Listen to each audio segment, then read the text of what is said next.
Anyone who's a connoisseur of good food knows about duck à l'orange. It is just one of those wonderful things where you combine duck with oranges for a beautiful meal. But have you ever heard of Mandarin duck? Well, in fact, Mandarin ducks are the subject of tonight's pet road test.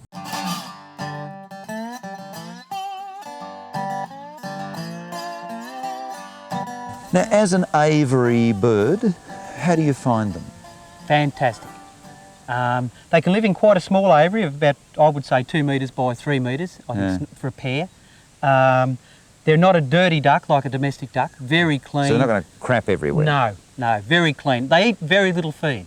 And of course in my pens we've got all grass and they do pick up a lot of natural feed in amongst the grass. Insects and so on insects, and so a lot forth. more Now, feed. although they're a reasonably timid duck, most of what you see, they're reasonably placid when you see them in aviaries and that. Yeah, they're a quiet duck once they're picked up.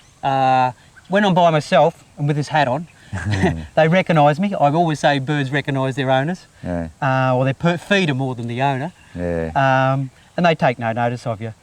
They're a wild bird. You've got to realise they come from China, they're in the wild, so they've got their wild instincts, and to be scared of man because he's hunted them for thousands of years. So they've still got that. Do they quack? No, Don, they're a very quiet duck actually. They make a little croaky whistle. Now, can we go over some of the various colours? Obviously, there's that wonderful crest on the head. Yeah, there it is there. And that's sort of when they're displaying to other males or a female? Yes, they throw that feathers up at the back like that, and he ducks his head like that. Yeah. He has got sail feathers on the back there that he throws them up to impress the female. And the female actually picks which male she wants. That's probably why they're so colourful.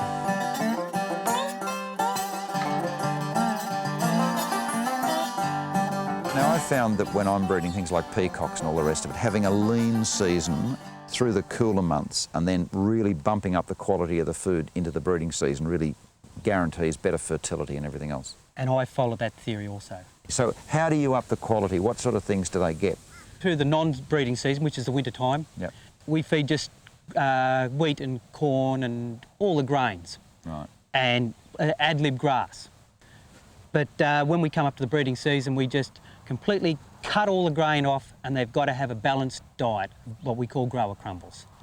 And the theory is, I believe, that if you feed them really good food all year round, they get a lot of internal fat, particularly around the testes and the ovary. This limits their fertility and even sometimes the desire to breed.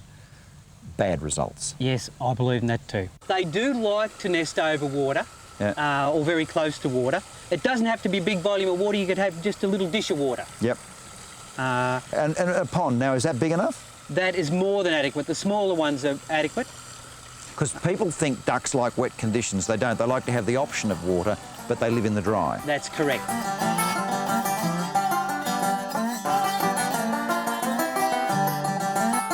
Well, I suppose you'd have to say the Mandarin duck is the most beautiful of all the ducks. Yeah, it's probably in the eye of the beholder. Arguably the prettiest duck in the world, yes.